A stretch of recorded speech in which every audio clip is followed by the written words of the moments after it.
الأصدقاء الأعزاء، صديقات العزيزات في كل مكان، مرحبا. ماذا يجري في تركيا؟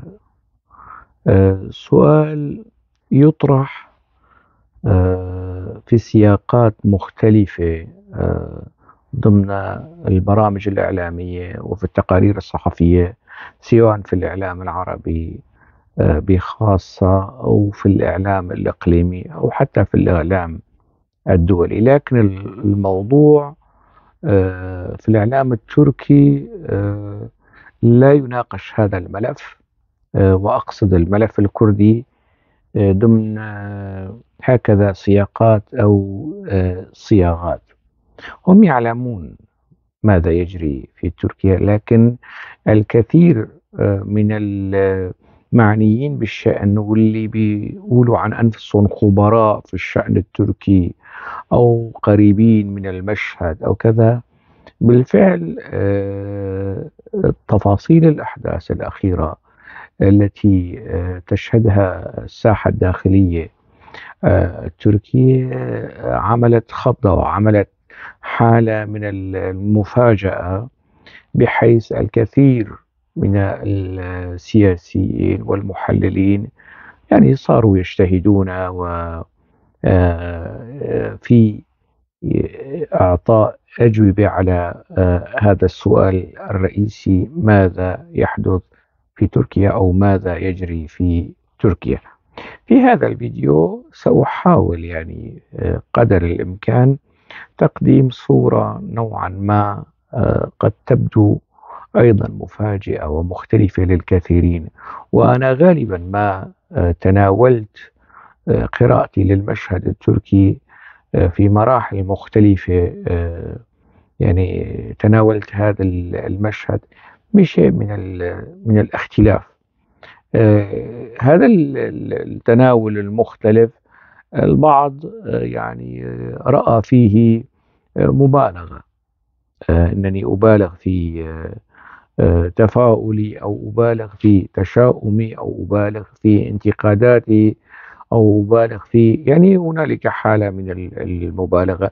هنالك جانب آخر يعني تشكيك، والمبالغة أيضا يعني جزء من التشكيك. يعني الرؤية المبالغة أو التناول المبالغ، أو التوصيف المبالغ لما ذكرت حول الواقع التركي، يعني آه، يعني أثناء تقييم أنه هذا رأي مبالغ فيه، وأيضا يعني تشكيك. وجانب آخر يرفض، يعني لا يقول مبالغ فيه وإنما يرفض. وجانب آخر يتخوف أنه ماذا لو كانت هذه التوقعات أو التحليلات صحيحة. يعني الجانب الكردي وحتى بعض العرب. في هذا الفيديو كما ذكر سأحاول أن أقدم بعض التفاصيل التي في جزء منها تستند على معلومات حالية، وعلى معطيات تاريخية، وأيضا رأي يقبل الخطأ ويقبل الصواب أيضا. لكن لأنه النقاش سيطول، أتمنى أو آمل أن تكون فناجين القهوة جاهزة لكي نتشارك في النقاش وارتشاف القهوة كما يقول المثقفون.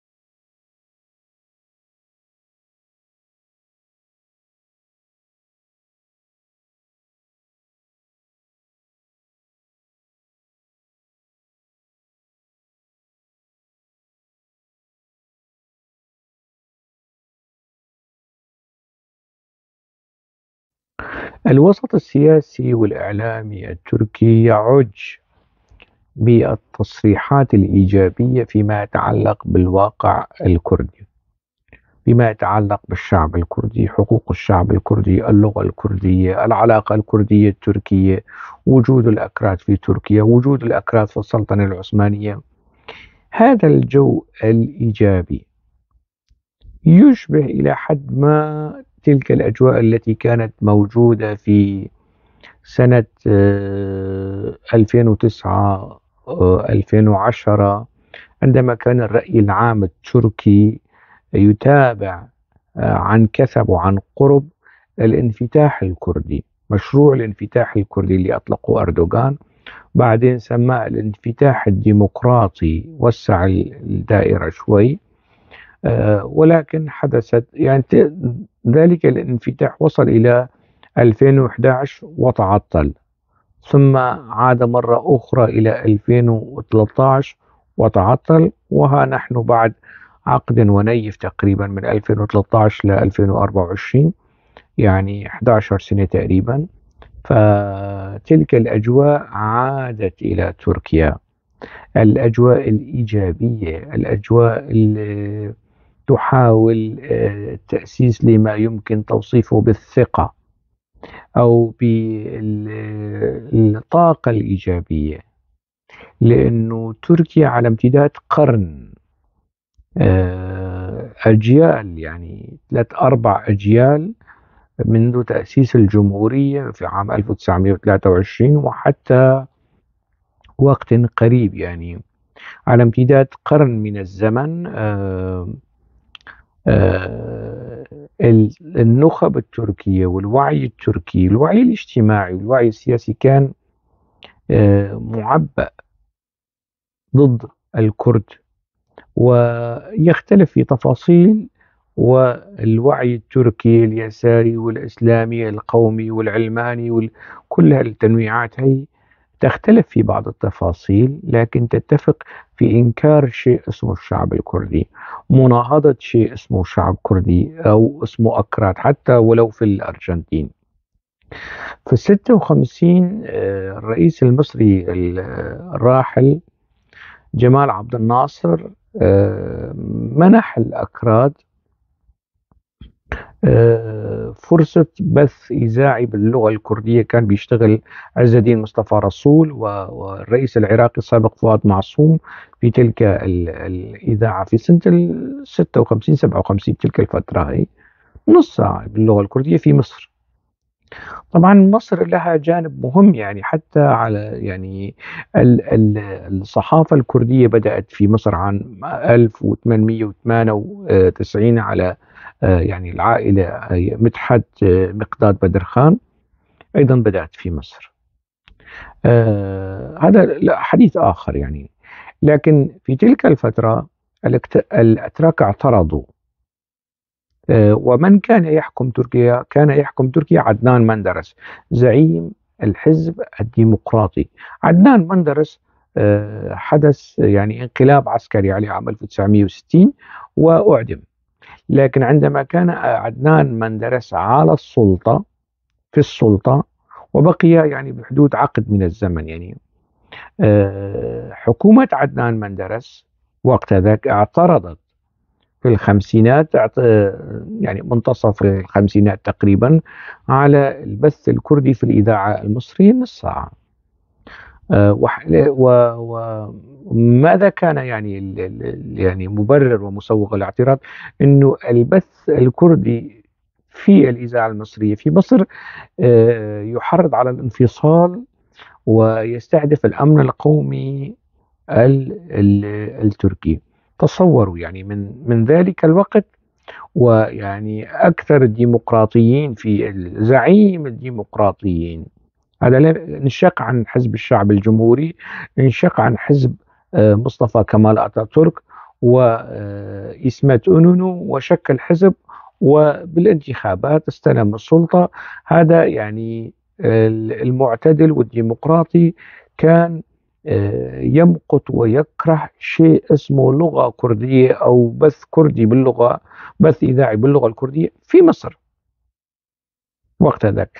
هذا النفس العنصري الفاشي ضد الكرد تركيا نامت واستيقظت عليه طيلة قرن.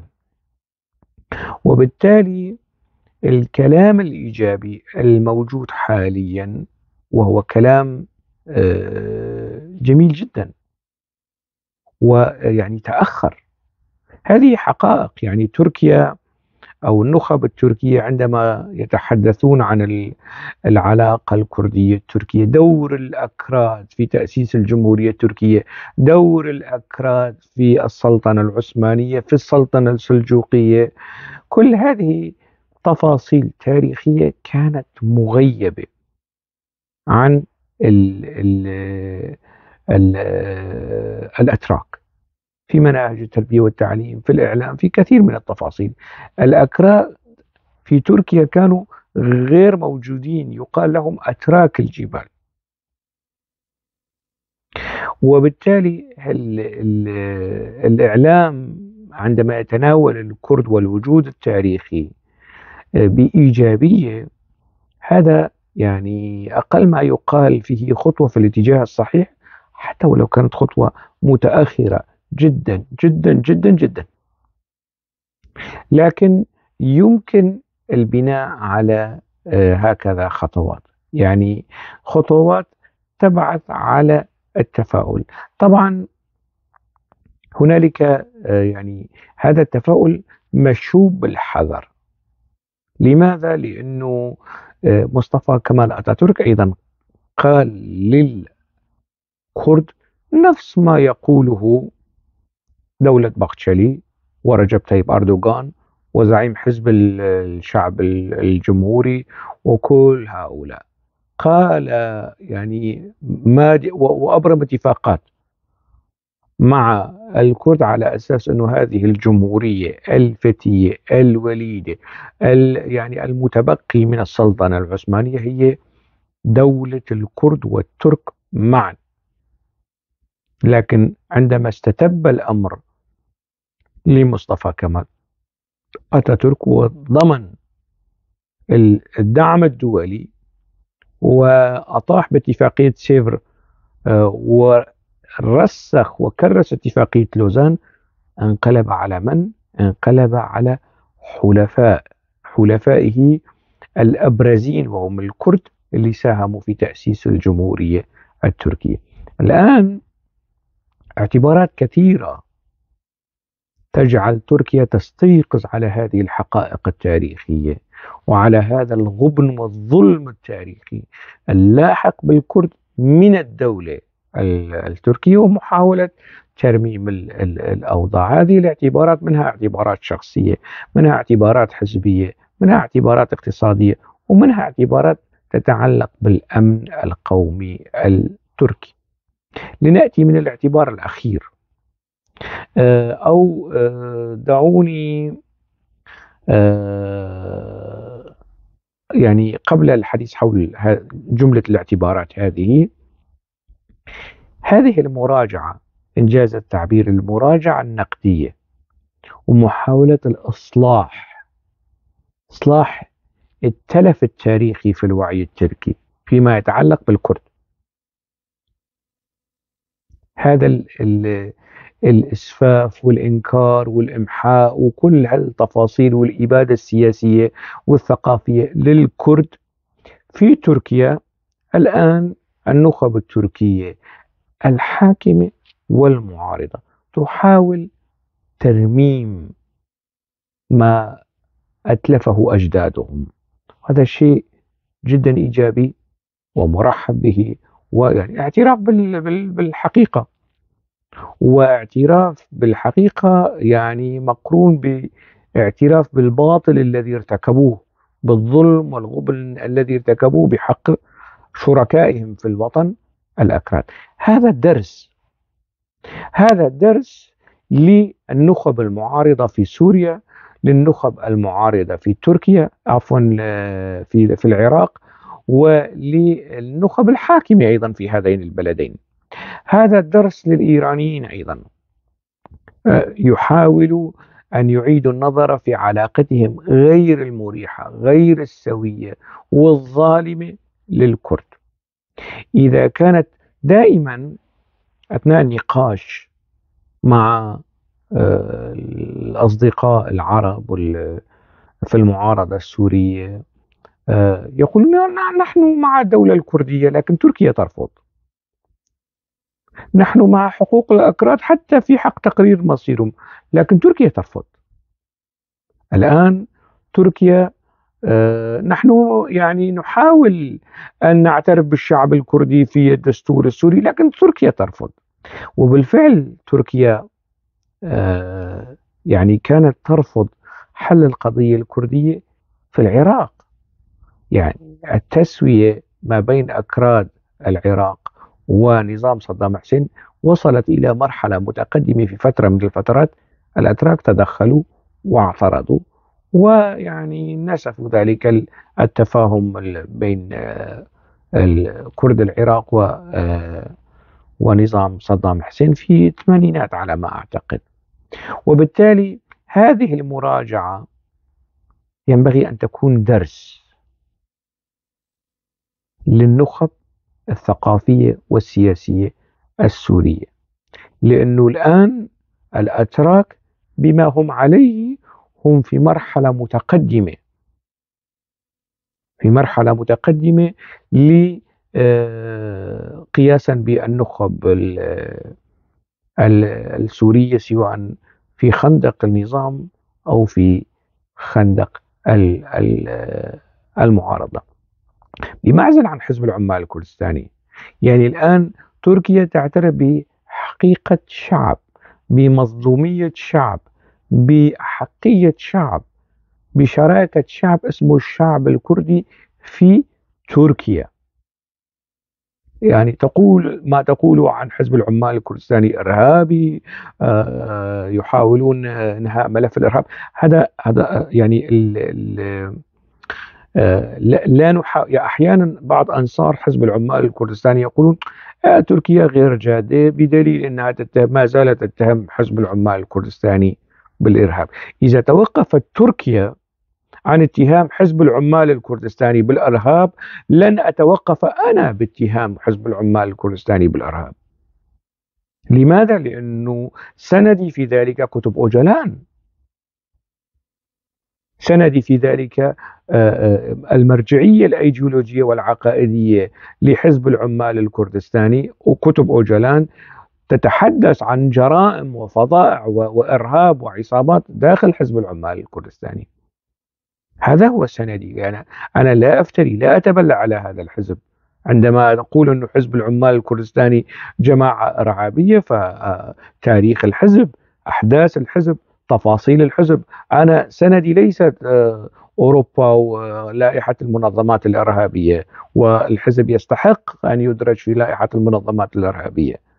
الأوروبيين لم يتبلوا على لم يفتروا على حزب العمال الكردستاني. مقصدي من هذا الموضوع فصل ما بين الكرد كشعب، كأمة في الشرق الأوسط في تركيا، وحزب العمال الكردستاني كجماعة سياسية أو ميليشيا أو كذا، جزء من هذا المحيط الكبير الذي يسمى الشعب الكردي في تركيا، في العراق، في سوريا، وفي الشتات، وفي إيران، وفي جمهوريات الاتحاد السوفيتي السابق.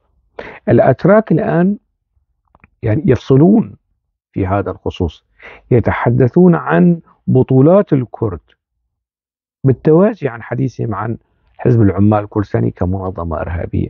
يتحدثون عن تاريخ العلاقة، يعني عندما يتحدثون عن العلاقة التاريخية بين الكرد والترك، حزب العمال الكردستاني في نهاية السبعينات، يعني مش في الحسابات، في وارد في الحسابات. يعني هم يتحدثون عن شعب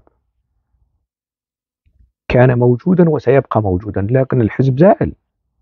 فهم حاليا لا يخلطون، وهذا شيء جدا إيجابي ومرحب به.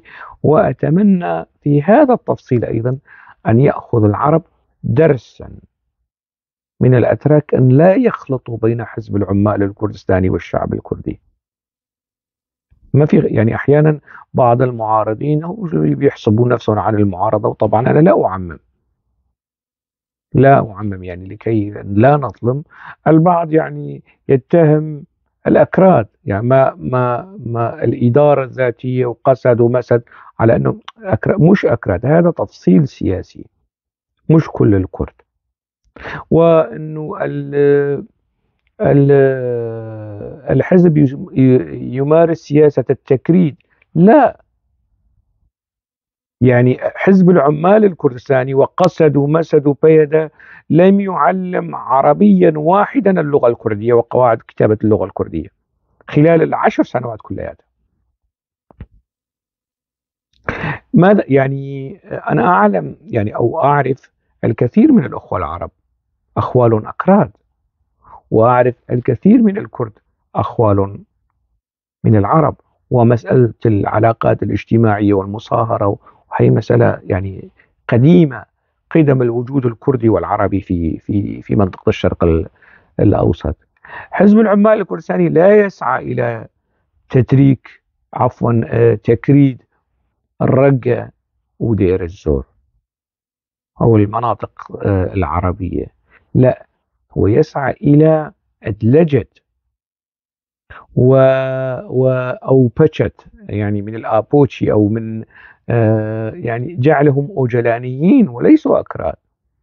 لاحظوا الفيديوهات العربية للنساء للشباب عندما يتحدثون عن أوجلان، عن يتحدثون عن حزب العمال الكردستاني، عرب يعني صايرين أوجلانيين أكثر من الأكراد الأوجلانيين.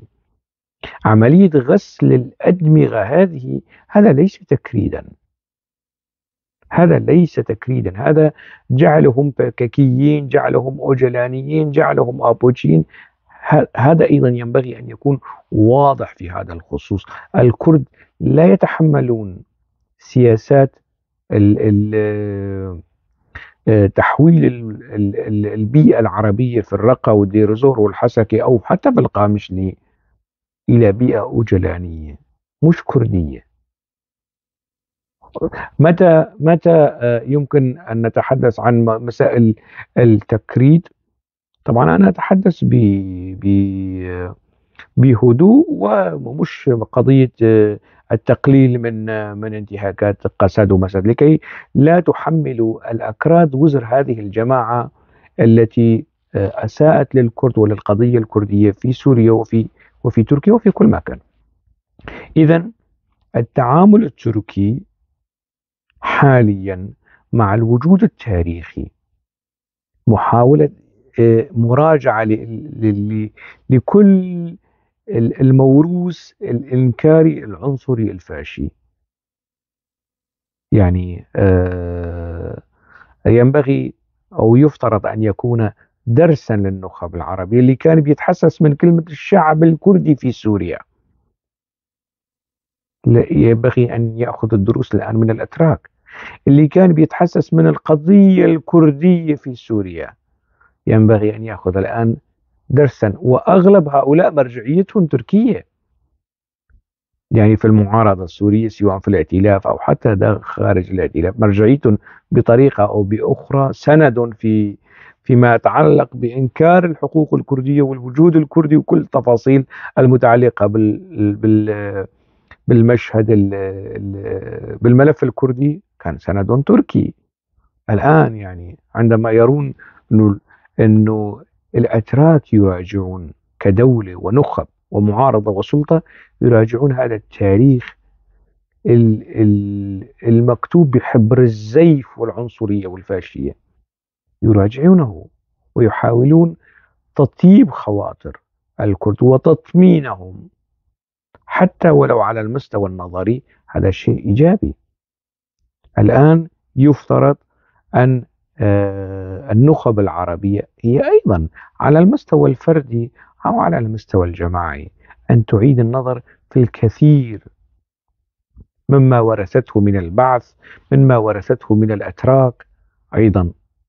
يعني الوعي المعارض أو الطارد أو الكاره للكرد ضمن أوساط المعارضة السورية كان خليط، شيء منه جاي من البعث، شيء جاي من الأخوان، شيء جاي من الأتراك، وصار هيك نوع من العقدة أو الفوبيا المركبة من الكرد.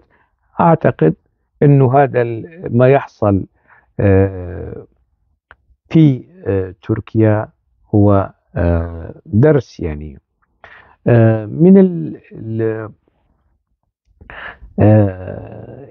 اللي اعترضوا على أو ربما يعني يدعمون وضمنا يعني لا يستطيعون رفض ما يجري في تركيا باعتباره شأنا داخليا. يعني في مقدمتهم الإسلاميين في سوريا وتحديدا الإخوان، جماعة الإخوان المسلمين، يعني الآن ينظرون إلى المشهد التركي بامتعاض وبدهشة وبرغبة وبرغبة في التعطيل حتى، يعني إن استطاعوا إلى ذلك سبيلا. يعني بيقولوا للأتراك طيب يا أتراك أنتوا الآن فتحتوا على 20 مليون كردي، وكنتوا يعني ما بدكم ننفتح على 2 مليون كردي السوريين الموجودين، يعني أنتوا كنتوا تحرضون على أكرادنا والآن تنفتحون على أكرادكم يا أتراك، يعني أنتوا خدعتونا وخذلتونا. هذا من جانب. من جانب آخر يعني أنه طيب إذا في حال الموضوع الكردي في تركيا وصل إلى مرحلة الاعتراف الدستوري أو منح الكرد صلاحيات واسعة أو أي شكل من أشكال كمرحلة مبدئية، يعني هذه المرحلة المبدئية يمكن أن تتطور، أن يبتنى عليها خلال السنوات القادمة. ماذا في سوريا؟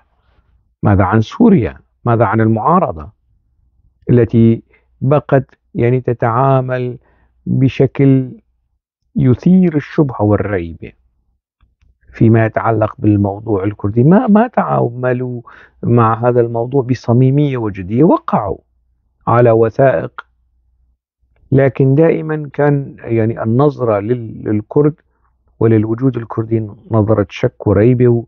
لم تحاول المعارضة السورية التأسيس لخطاب وطني جامع فيه تسامح، فيه قبول، حتى ولو يعني لو كان هنالك شيء من التطرف الكردي أحيانا، يعني لأنه الأغلبية ينبغي أن تستوعب يعني الأخ الكبير لنفترض يعني في سوريا العرب. الأخ الكبير ينبغي أن يكون مستوعب ومتفهم وأكثر وعيا وتجربة وخبرة من الأفراد الأسرة السورية، سريان، تركمان، أكراد أو آخرين. ما صار هيك شيء، وبالتالي ما يجري في تركيا يعني ينبغي أن يكون خطوة للنخب العربية في العراق وفي سوريا على وجه الخصوص، وحتى في إيران، النخب المعارضة والنخب الحاكمة أو الموالية لأنظمة الحكم في هذه البلدان الثلاث، أن تعيد النظر في سلوكها السلبي إن لم نقل المشين فيما يتعلق بالتعامل مع الشعب الكردي في منطقة الشرق الأوسط. تحاول يعني التعامل بنفس وطني، بنفس ديمقراطي ناقد للذات وانفتاح على الآخر الكردي.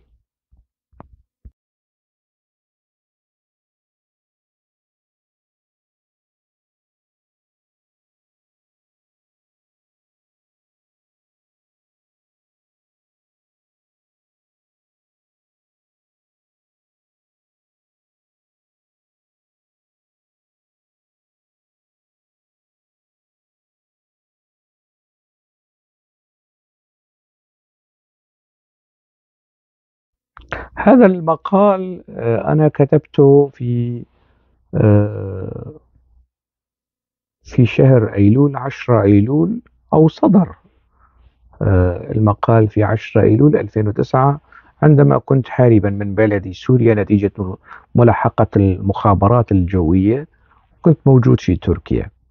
ذكرت في بداية حديثي أنه سنة 2009 حدث شيء من الانفتاح وتحريك ملف الكرد والقضية الكردية في الإعلام التركي وفي الأوساط السياسية التركية، وما قيل وقت ذاك عن مشروع الانفتاح الكردي، وبعدين صار اسمه الانفتاح الديمقراطي. أنا رحبت في هذا المشروع وانتقدت، يعني أنا كنت متخوف أنه ما يكون هنالك، يعني يكون كلام للاستهلاك، ما يكون هنالك جدية ومخطط في ما يتعلق بهذا الانفتاح. ولكن سرعان يعني ما اتضح صحة كلامي. هذا المقال: الكرد ليسوا أثرا أركولوجيا. يعني طبعا أنا انتقدت تعامل النخب التركية في تلك الفترة، وكأنه عم يكتشفوا شيء جديد في تركيا، آه، شيء أثري، شيء أركولوجي، يعني اسمه الأكراد والنخب التركية وقتها يعني. وانتقدت رجب طيب أردوغان أيضا، يعني أنه زيكزاكي في تعامله، وبيحب وكان لاعب كرة قدم، يعني مرة بتشوفه دفاع، مرة بتشوفه هجوم، مرة بتشوفه وسط، جناح أيمن، جناح أيسر. ما في استقرارية يعني في تموضعه على الملعب. خلاص، قلب هجوم قلب هجوم، دفاع دفاع. يعني ممكن الدفاع أن مشان ما نخوض في مسائل الرياضة. أنا انتقدت رجب طيب أردوغان، وهذا المقال كتب بشكل طلب مني، يعني جريدة راديكال التركية وقت ذاك، أنه أن أكتب مقالا خاصا للجريدة ويتناول رؤيتي لمشروع الانفتاح الكردي. طبعا وقت ذاك في تلك الفترة جريدة طرف اللي كان يرأس تحريرها أحمد ألطان أجرت معي حوار. اللي أجرى معي الحوار صحفي كردي تركي اسمه برهان إكنجي، كان قريب من العمال الكردستاني وابتعد عنهم يعني. هذا المقال كتبته باللغة العربية وترجم إلى اللغة التركية، والذي ترجم إلى اللغة التركية وربما يسمعني الآن، وهو ترجم يعني آلاف المقالات من اللغة العربية إلى اللغة التركية. هو يعني الصديق العزيز خليل شريك، كان يتعامل يعني كمترجم وصحفي. ربما الآن هو لا أعلم، يعني ربما يشغل منصبا أيضا في حزب العدالة والتنمية، أو في المؤسسات الحكومية، أو وكالات الأنباء. لا أعلم، يعني العلاقات بيننا مقطوعة. لكن خليل شريك له الفضل علي وعلى كثير من الكتاب الأكراد والعرب اللي بيكتبوا باللغة العربية وترجمت مقالاتهم إلى اللغة التركية. هو الذي ترجم هذا المقال. وهذا المقال محامو أوجلان أخذوا لي أوجلان في السجن، ومدح محتوى هذا المقال زعيم حزب العمال الكردستاني عبد الله أوجلان. يعني مقصدي من هذا الكلام أنه المقال كان ترحيب حذر، مصحوب بشوية انتقادات للمبادرة أو الانفتاح الكردي في 2009. في هذا كان المقال الأول من باب الاستذكار، يعني لكي تعرفوا موقفي مما يجري حاليا. يعني أنا دائما أنتقد، لكن أرحب بالأشياء الإيجابية وأنتقد الأشياء السلبية، وأبدي مخاوفي وتحفظاتي على بعض التفاصيل، سواء في الجانب الكردي أو في الجانب التركي.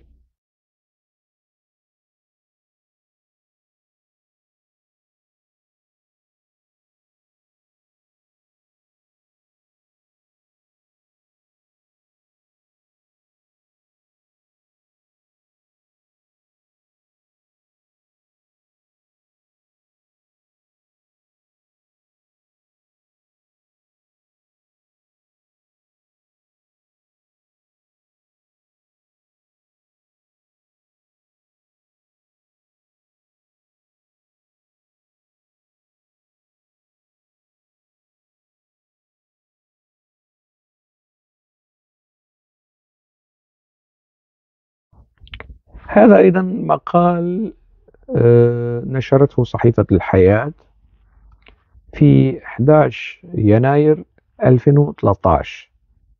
أيضا وقت ذاك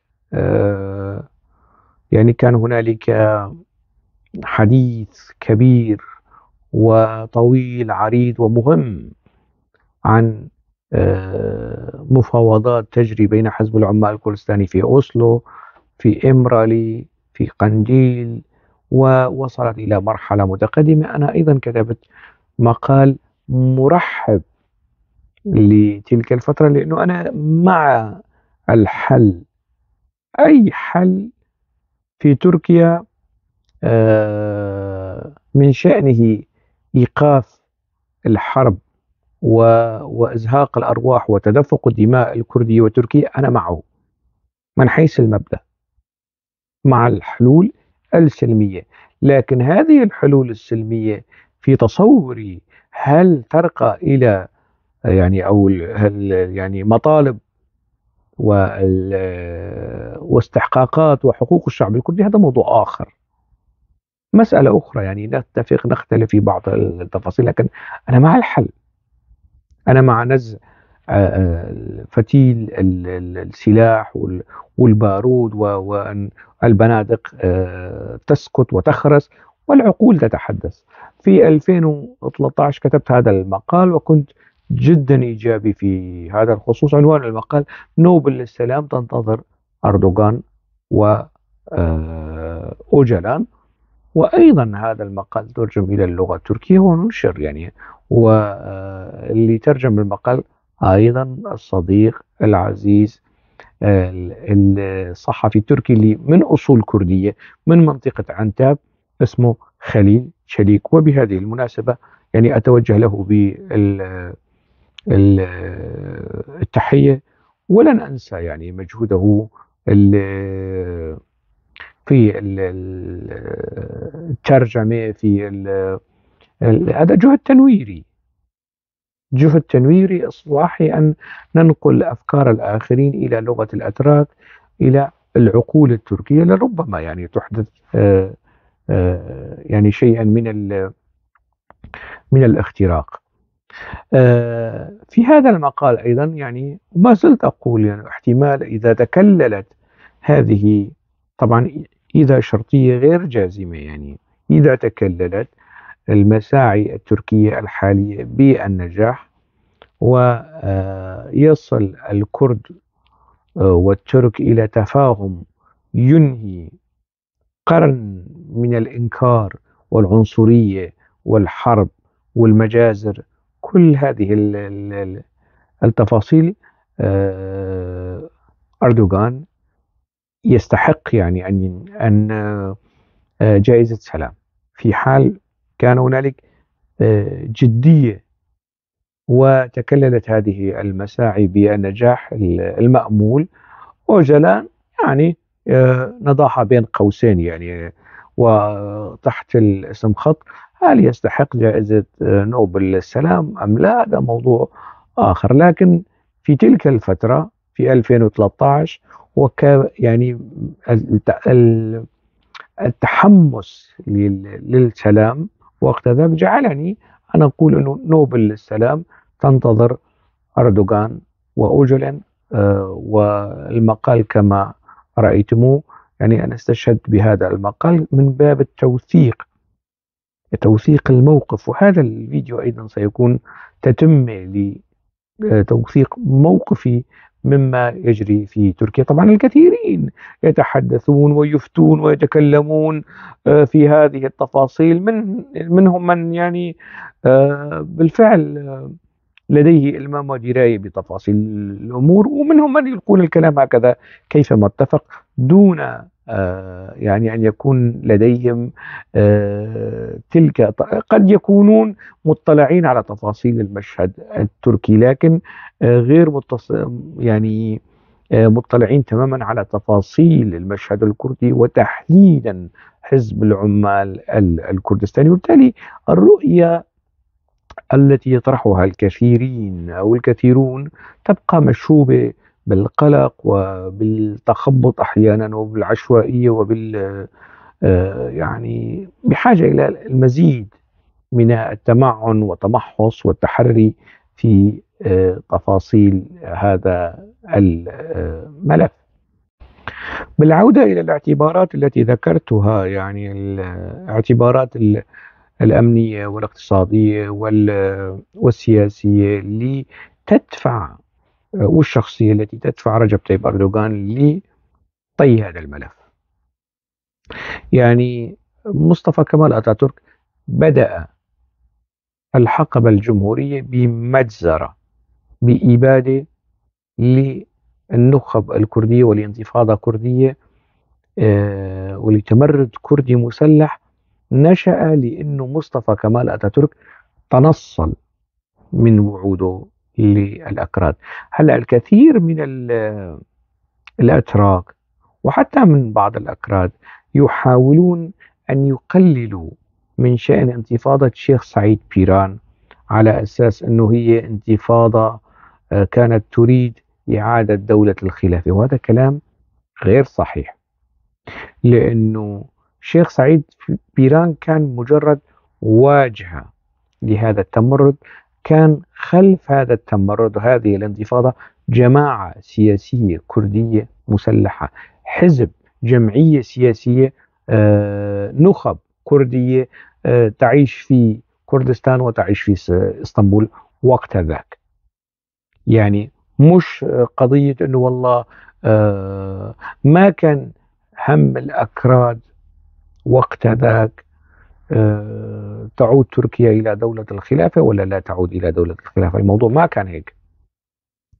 يعني الموضوع لو الموضوع بالفعل كان سعي لإعادة دولة الخلافة أو رفض الجمهورية العلمانية، لتمرد الأكراد فور أو بعد مضي أشهر من إعلان الطلاق المبرم بين تركيا والسلطنة العثمانية.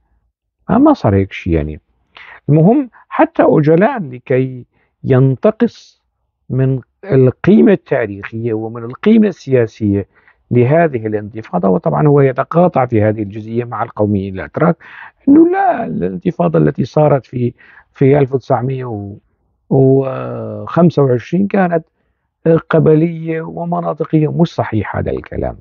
مناطق عديدة من كردستان شاركت، قبائل عديدة من كردستان شاركت، مستويات متنوعة من الكرد شاركوا في هذه الانتفاضة، ومصطفى كمال أتاتورك سحقها وأعدم قادة الانتفاضة في مقدمتهم الشيخ سعيد بيران. رجب طيب أردوغان لا يريد يعني تكرار، ويريد في سنة 25 بعد مرور قرن على انتفاضة الشيخ سعيد بيران، يعني 1925 و2025، يريد أن يطوي هذا الملف ويسجل يعني في سجله أنه في عهد رجب طيب أردوغان حدث هذه النقلة النوعية، هذا الانقلاب في تركيا والانفتاح على الكرد، والاعتذار من الشيخ سعيد بيران والاعتذار من ضحايا الشيخ سعيد بيران الذي أعدمهم مصطفى كمال أتاتورك مؤسس الجمهورية التركية أبو القوميين الأتراك. كل هذه التفاصيل ستسجل باسم رجب طيب أردوغان ولن تسجل باسم أوجلان، لأن أوجلان في كتبه الأخيرة ينتقص ويسفح ويتفح هذه الانتفاضة لكي يبرز نفسه يعني كقوة تنويرية نهضوية طليعية ثورية يسارية. يسخف التاريخ الكردي والرموز التاريخية الكردية، وفي مقدمتهم الشيخ سعيد بيران. هذا الإنجاز على الصعيد الشخصي وعلى الصعيد الداخلي التركي سيسجل باسم رجب طيب أردوغان وحده، إذا يعني لم يحصل أي شيء طارئ. هذا على الاعتبار الشخصي.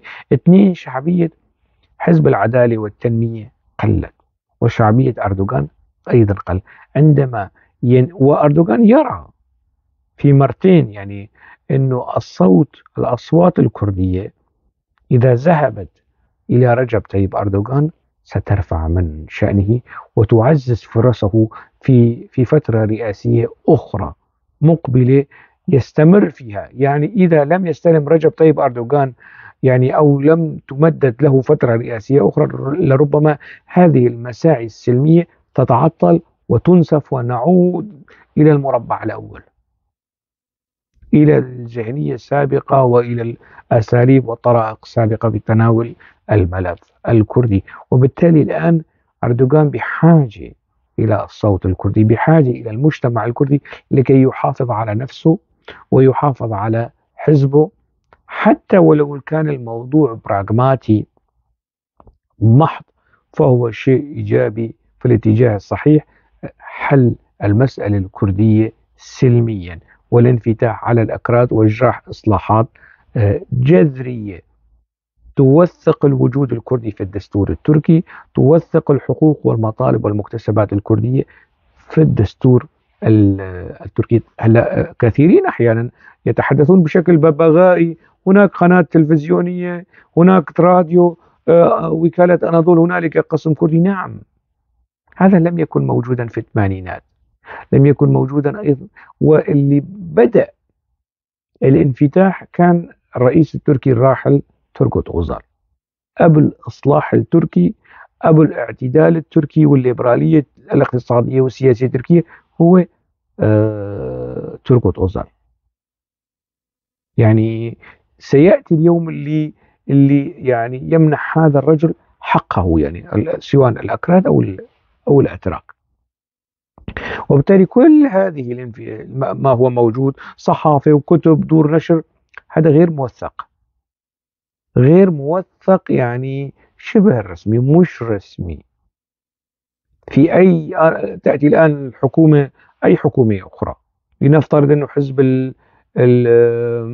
حزب الحركة القومية انفرد بالسلطة، بإمكانه بمنتهى البساطة يلغي كل هذه التفاصيل، يعني القسم الكردي في أناضول، القسم الكردي في TRT، وكل هالمسائل هي يلغيها. لا يوجد حصانة دستورية قانونية يعني تدعم موقف هذه المؤسسات الكردية أو المؤسسات التركية الناطقة بالكردية، ما في هيك شيء. وبالتالي الاعتراف الدستوري وضمان حقوق الكرد دستوريا هو الذي من المأمول أن يسعى إليه ويحققه رجب طيب أردوغان. هذا الأمر أيضا مسألة ال يعني الاعتبارات الشخصية والاعتبارات السياسية، وحتى على مستوى الاعتبارات الأمنية. مراكز البحوث والدراسات والعقل الاستراتيجي التركي، عقل الدولة، وصل إلى قناعة، إلى مجموعة من القناعات، يعني أنه الموضوع الكردي حسمه عسكريا فشل. إنكار إنكار إنكار، صار في منطقة شرق الفرات، صار في إقليم فيدرالي في كردستان العراق، من الذي يدري؟ يعني ربما يعني في إيران أيضا يحدث شيء ما. وبالتالي تصبح تركيا مضطرة لقبول هذا الواقع وتدفع تنازلات مؤلمة أكثر للكرد. وبالتالي هي الآن تستبق الأمور، لديها رؤية، ليس فقط، فهموا يا سوريين، تركيا الآن تتطلع إلى حل المسألة الكردية في عموم الشرق الأوسط، والحل عند الأتراك الضم، إحياء الميثاق الملي، ويعني المناطق أصلا مناطق عفرين ورأس العين وتل أبيض هي صارت، والمناطق الأخرى أيضا تحصيل حاصل، يعني جرابلس، وتبقى مناطق منبج وعين عيسى والريف حلب. هذه يعني أصلا تاريخيا حتى الميثاق الملي يشمل أيضا حلب، مش بس كركوك وموصل وكردستان العراق وشرق الفرات وغرب الفرات، لا، كل هذه المناطق. أبعد من ذلك الأتراك يحاولون ضم حتى مناطق دير الزور، مناطق سيطرة قسد، وهذه معلومات. وجلان يتواصل مرة ومرتين وثلاثة مع مظلوم عبدي ويحاول إقناعه بهذا الخصوص. وجلان تواصل مع صالح مسلم أيضا، رغم أنه صالح مسلم يعني خشخيشة، يعني مش ما عنده هذا الوزن والدور الاستراتيجي الوازن في اتخاذ القرارات. الأتراك سيحاولون إقناع المجلس الوطني الكردي أيضا، وسيحاولون إقناع إقليم كردستان الفيدرالي أيضا. يعني الأتراك في هذا الإطار مشروعهم أكبر من أكراد تركيا وأوسع من كردستان تركيا، وسيلحقون يعني الكثير من المناطق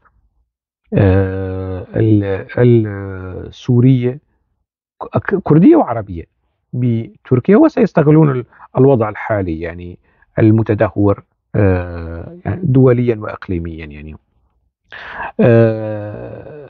الأتراك وصلوا إلى تلك القناعة. أنا ذكرت أنه مجموعة قناعات. قناعة أنه المتبقي من سوريا آه، طرطوس واللاذقية ودمشق وحمص وحماة والدرعا والقنيطرة والسويداء وضعهم قلق، مش معروف يعني كيف راح يكون. والمناطق الأخرى إدلب أو حلب أيضا يعني وضعها قلق إدلب. لكن ستسعى تركيا من ضمن هذه التقسيمات أن تفوز يعني بالأكبر قدر ممكن. والأكثر سهولة من حلب هي المناطق تحت سيطرة قسد، يعني أن يصار إلى ضمها. يعني لاحقا إذا نجحوا في ضم حلب، في إعادة حلب، فزيادة الخير خير. نفس القصة مع إدلب. إذا عندهم هذا السعي. وطبعا الكثير بخاصة الإخوان يعني مطلعين عن هذا الموضوع، في منهم متحفظ، في منهم قلق. لكن الإخوان يا إخوان يعني الإخوان الأعزاء، مش الإخوان المسلمين، الإخوان ما عندهم مشكلة في هذا الخصوص. أصلا نشأة منظمة الإخوان المسلمين في نهاية العشرينات كانت رد على سقوط دولة الخلافة العثمانية. هن ما عندهم مشكلة في ضم مصر إلى تركيا. راح يكون لهم مشكلة في ضم يعني شرق الفرات أو حلب أو القامشلي. ما عندهم هذا السعي. تاريخيا كما إذا بترجعوا إلى يعني الحقب التاريخية في نشأة سوريا، الاتحاد السوري والدولة السورية في بدايات العشرينات، وقت ذاك النخب الحلبية كانت أكثر ميلا إلى تركيا منها إلى دمشق. هذا معروف. حتى جماعة الإخوان المسلمين السورية بجناحيها الشامي والحلبي، الجناح الحلبي يعني أكثر انجذابا إلى الأتراك من الجناح الدمشقي. والجناح الدمشقي ما عنده مش فارقة معه في هذا القصة. بيشوفوا بيطلعوا لرجب طيب أردوغان كأنه السلطان عبد الحميد يعني أو السلطان محمد الفاتح. هيك بيشوفوه، هيك بيطلعوا عليه. يعني فما عندهم الهاجس أنه طالما الموضوع توسعة تركيا ومش مشكلة، يعني الأكراد والعرب وكل من يعني موجودين في سوريا يصار إلى دمهم. يعني ما عندهم هذا الموقف يعني الوطني الحازم الواضح أنه لا، لن نقبل ضم شبر من الأراضي السورية إلى تركيا. مش صحيح هذا الكلام. والكثير من النخب العربية اللي هي علمانية أو ليبرالية لكن تمشي على رصيف الإخوان سترضى بهذا أنه أمر واقع. ومثل ما بيقولوا المصريين أدي الله وأدي حكمته. يعني ما راح يكون عندهم هذا الموقف حتى على المستوى الفردي المعترض اللي رافض لمبدأ التوسعة أو الميثاق الملي أو حل المسألة الكردية في منطقة الشرق الأوسط، وتكون مسألة تركية داخلية محضة عبر ضم كل هذه المساحات من الجغرافيات التي يتوزع عليها الأكراد في سوريا والعراق، وربما يصار يعني إلى إيران أيضا يعني في هذا الخصوص. إذا هذا أيضا جزء من الاعتبار. لماذا تركيا تتجه نحو هذا الخيار وتسارع وتحث الخطى في هذا الاتجاه؟ عندهم أيضا قناعة أنه الأمريكيين، الدولة العميقة في أمريكا، الدولة العميقة في إسرائيل، خلاص وصلوا إلى القناعة أنه تشكيل كيان كردي مستقل في منطقة الشرق الأوسط، قد يكون شرق الفرات، قد يكون كردستان العراق أو جزء من كردستان العراق، لكن تشكيل دولة كيان كردي مستقل لا تركيا فيها تعترض، ولا إيران تعترض، ولا النظام السوري في وارد في هذا الخصوص، وسيفرض فرضا. استباق لحل الخيار هذا، استباقا لحل الموضوع هذا، تركيا تسارع وتحط الخطة في هذا الاتجاه. هلا في مقولة في الإعلام العربي يصار تداولها كثيرا، يعني أنا شفت وحتى الأتراك بيعززوا الموضوع يعني أو ينشروا، وما يؤخذ من الأتراك خلاص قرآن غير قابل للنقاش. يعني الأمريكيين والإسرائيليين يدعمون حزب العمال الكردستاني. أنا صحيح يعني أستبعد هذا الموضوع. هلا في بعض راح يقول يمدح حزب العمال الكردستاني، مش هيك. لو أنا مطلع على موضوع حزب العمال الكردستاني. حزب العمال الكردستاني حاليا داخليا في اجتماعاته يعني هذا النفس اليساري المناهض للأمريكيين موجود، والأمريكيين أيضا يتعاملون مع حزب العمال الكردستاني بحذر، تفصيل قسد بس لكن في مسائل أخرى ما بيدعموا يعني حزب العمال الكردستاني. لكن لمسألة التأليب والتحشيد والاستهلاك السطحي، الاستهلاك الإعلامي المحلي أو حتى الإقليمي السطحي، أنه ربط حزب العمال الكردستاني بإسرائيل، ربط أي كيان كردي بإسرائيل، ربط أي، لا.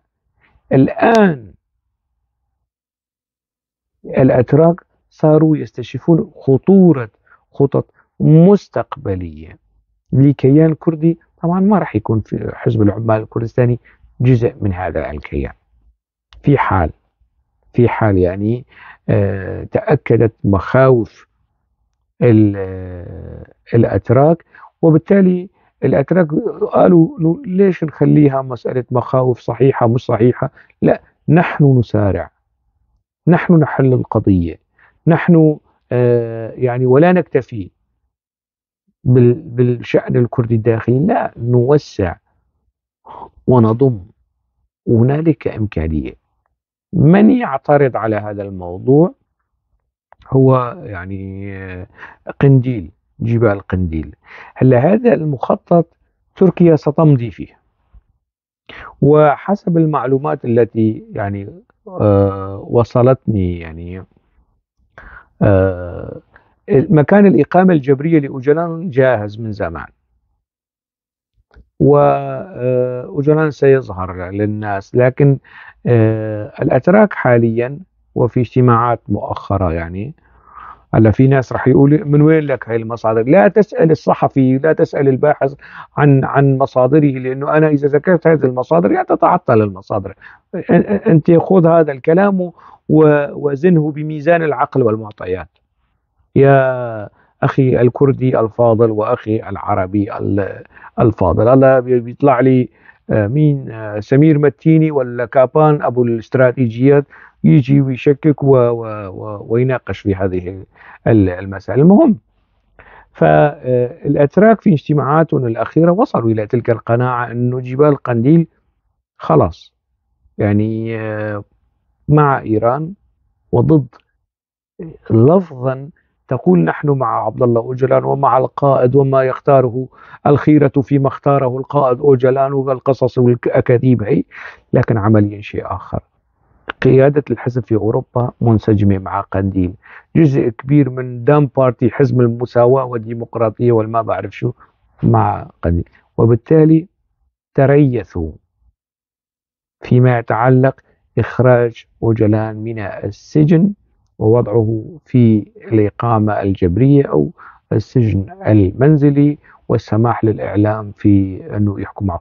هل هذا المشروع ستتراجع عنه تركيا؟ لا، لن تتراجع. وأنا في بداية هذا الحديث أظهرت لكم أنه تصريحات لدولة باختشالي، ودولة باختشالي هو من هو يعني زعيم حزب الحركة القومية المتطرف يعني قوميا، يقول لا تراجع حول هذا الخيار وسننهي قضية الإرهاب، وبيحكي بشكل إيجابي عن الأكراد وهالقصص هي كلها.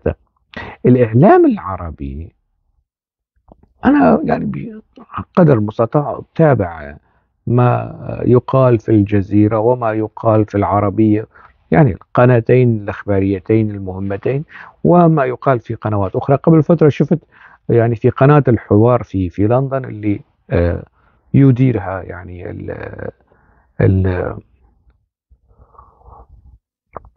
الباحث والكاتب الفلسطيني الدكتور عزام التميمي.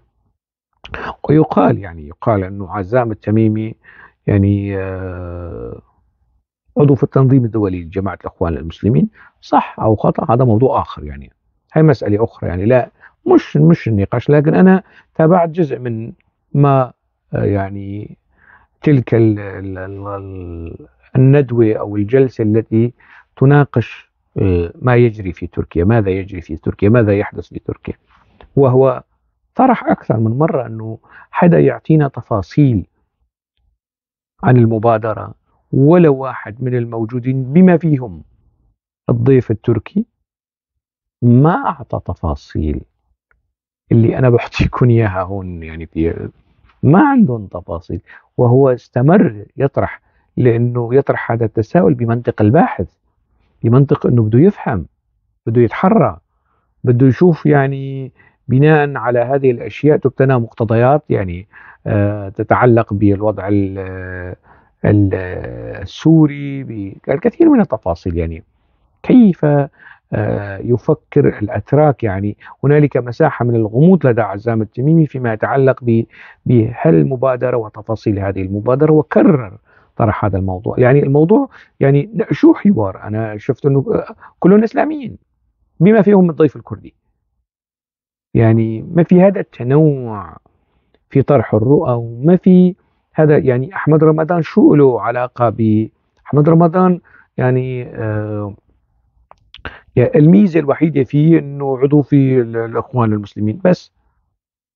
شو عنده يعني بحوث ودراسات وكتابات تتعلق بالشأن الكردي تركيا وشرق أوسطيا يعني.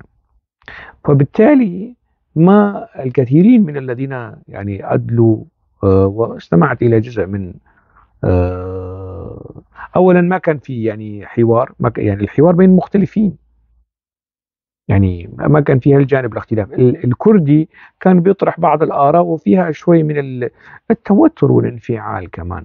الأستاذ الضيف الجوراني أو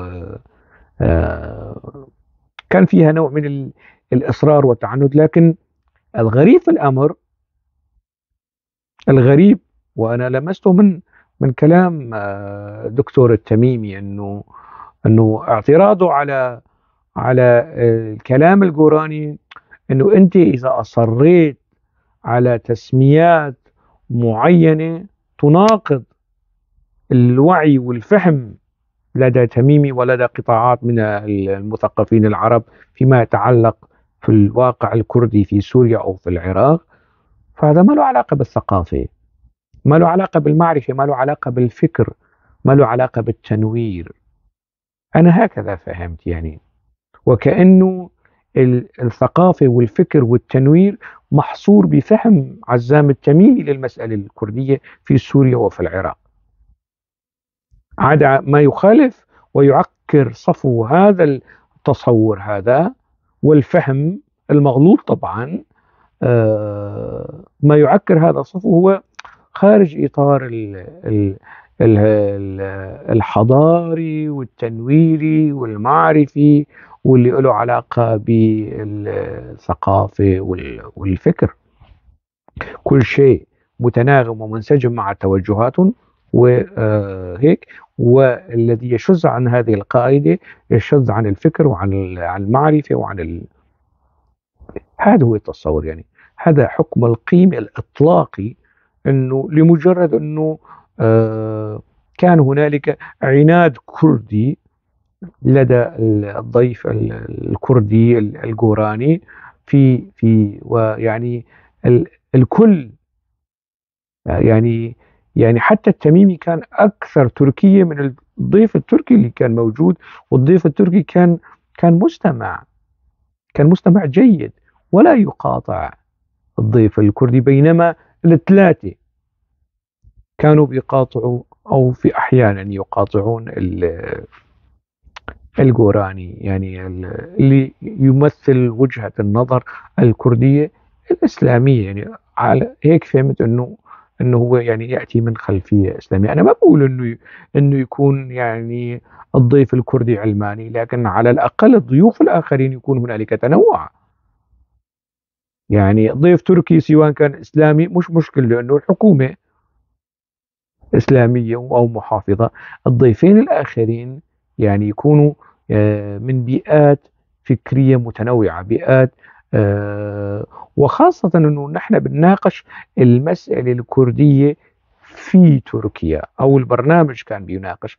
هم أحيانا يصار إلى ترتيب برامج في هذا الخصوص. بتسمع برنامج ساعة ساعتين ثلاثة بتطلع منه بمحصلة صفرية، ما فهمت شيء. بالنتيجة يعني مقصدي مما سلف أنه تقديري للموقف حاليا ما يجري في تركيا أنه خلاص هنالك مخطط تركي، سقف زمني، الكثير من الخطوط العريضة، الكثير من الأمور الفرعية والثانوية تم ضبطها. وهذا المخطط يتعطل أحيانا، يتسارع أحيانا، لكن سيتجه أو سينطلق أو ربما انطلق يعني في الخصوص. وتبقى الآن لن يكرر